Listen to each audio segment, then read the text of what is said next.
بسم اللہ الرحمن الرحیم۔ ناظرین، اللہ تعالیٰ نے سب سے پہلے عورت کی شرمگاہ کو کب اور کیوں پیدا کیا اور کون کون سے جسم کے حصے اللہ تعالیٰ نے انسان کو بطور امانت عطا فرمائے ہیں۔ حضرت حوا علیہ السلام کو حوا کیوں کہا جاتا ہے اور اللہ تعالیٰ نے عورت کو کب اور کیوں پیدا فرمایا۔ حضرت حوا علیہ السلام کو تمام انسانوں کی ماں کیوں کہا جاتا ہے۔ پیارے ناظرین، ان تمام تر سوالات کے جواب ہم آپ کے ساتھ شیئر کریں گے، لہٰذا آپ سے ہماری گزارش ہے کہ ہماری اس ویڈیو کو آخر تک ملاحظہ فرمائیے۔ ناظرین، حضرت حوا علیہ السلام دنیا کی وہ پہلی عورت ہے جن کو اللہ تعالیٰ نے جنت کے اندر تخلیق فرمایا، اور یہ حضرت آدم علیہ السلام کے بعد دوسری بشری مخلوق ہے، کیونکہ حضرت آدم اور حضرت حوا علیہ السلام سے آگے بشری مخلوق چلی، اس وجہ سے انہیں تمام انسانوں کی ماں کہا جاتا ہے۔ جیسا کہ اللہ تعالیٰ نے قرآن پاک میں ارشاد فرمایا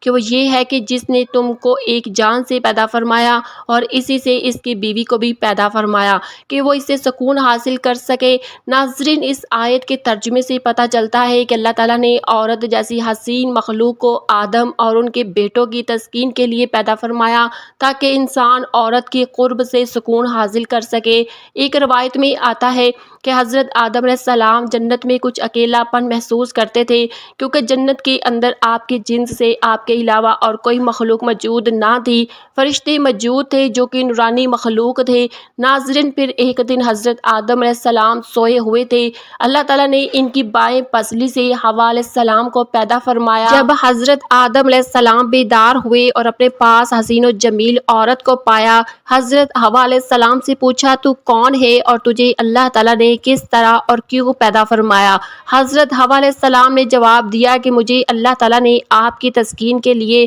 جیسے چاہا پیدا فرما دیا، پھر آپ کے دل کے اندر ان کے حسن و جمال کو دیکھ کر قریب ہونے اور چھونے کی خواہش پیدا ہوئی، جس پر آپ علیہ السلام ان کی طرف آگے بڑھے، لیکن اللہ تعالیٰ نے آپ علیہ السلام کو منع فرما دیا اور حکم ہوا کہ پہلے ان کو نکاح کا پیغام دو اور نکاح کرو، پھر اس کے بعد قریب ہو کر ان کو چھو سکتے ہو۔ چنانچہ آپ علیہ السلام نے اللہ تعالیٰ کی بارگاہ کے اندر عرض کیا، یا اللہ، میں ان کے ساتھ نکاح کیسے کروں؟ اللہ تعالیٰ نے ارشاد فرمایا کہ تم ان سے نکاح کرنے کے لیے میرے پیارے حبیب حضور صلی اللہ علیہ وسلم پر درود پاک پڑھو۔ چنانچہ حضرت آدم علیہ السلام نے حضور صلی اللہ علیہ وسلم پر درود پاک پڑھا۔ ناظرین، یہ دنیا کا واحد نکاح تھا کہ جس کے اندر اللہ تعالیٰ اور اس کے فرشتوں نے شرکت فرمائی۔ جب نکاح ہو چکا تو حضرت آدم علیہ السلام نے حضرت حوا علیہ السلام سے کہا کہ آپ میری طرف چل کر آتی ہیں یا پھر میں آپ کی طرف چل کر آؤں؟ انہوں نے کہا کہ آپ میری طرف چل کر آئیے،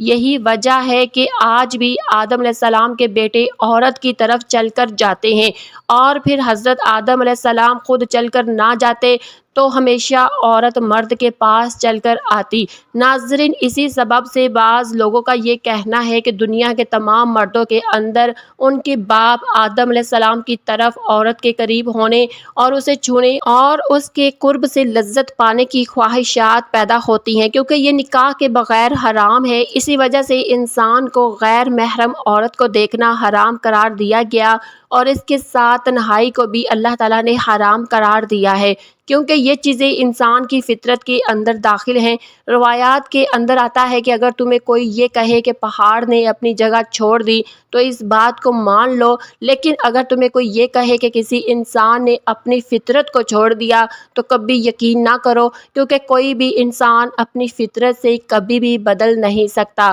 ناظرین، امام جلال الدین سیوطی نے اپنی کتاب فن النکاح میں اس بات کا ذکر کیا ہے کہ بے شک شرمگاہ انسان میں اللہ تعالیٰ کی امانت ہے، اور آپ نے فرمایا کہ سب سے پہلے اللہ تعالیٰ نے عورت کی شرمگاہ کو پیدا فرمایا اور اسی طرح مرد میں، لیکن عورت کو خاص اس وجہ سے کیا گیا جب عورت کی شرمگاہ اور عورت اچھی نیک اور پارسا ہوگی تو اس کا گھر بھی اچھا اور زیادہ قائم رہے گا۔ اور حضرت عبداللہ بن عمر رضی اللہ تعالیٰ عنہ سے روایت ہے کہ انسان میں سب سے پہلے اللہ تعالیٰ نے شرمگاہ کو پیدا فرمایا اور پھر ارشاد فرمایا، یہ میری تیرے پاس امانت ہے، لہٰذا آپ نے اس شرمگاہ کا استعمال ایسی جگہ پر کبھی نہ کرنا کہ جہاں پر اس کا استعمال کرنا حرام ہو۔ ناظرین، بس شرمگاہ امانت ہے، کان بھی امانت ہے، آنکھیں بھی امانت ہیں۔ حضرت معاذ اور عبداللہ بن عمر رضی اللہ تعالیٰ عنہ سے روایت ہے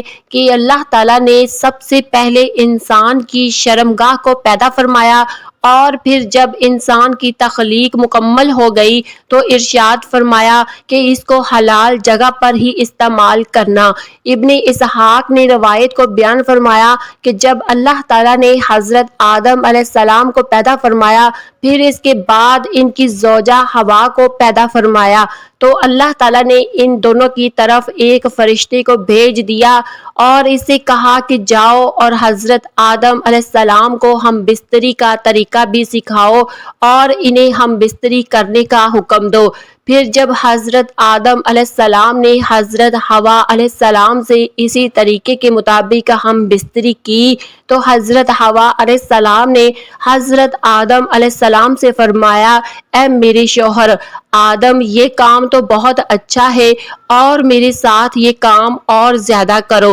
ناظرین، اس روایات کے بارے میں بعض علماء کا یہ کہنا ہے کہ یہ حدیث باطل ہے۔ ناظرین، ان تمام تر روایات سے ہمیں پتہ چلتا ہے کہ اللہ تعالیٰ نے عورت کے اندر سب سے پہلے اس کی شرمگاہ کو پیدا فرمایا۔ اس کی وجہ یہ تھی کہ کیونکہ اسی کے ذریعے اس سے آگے نسل انسان بھی چلنی تھی،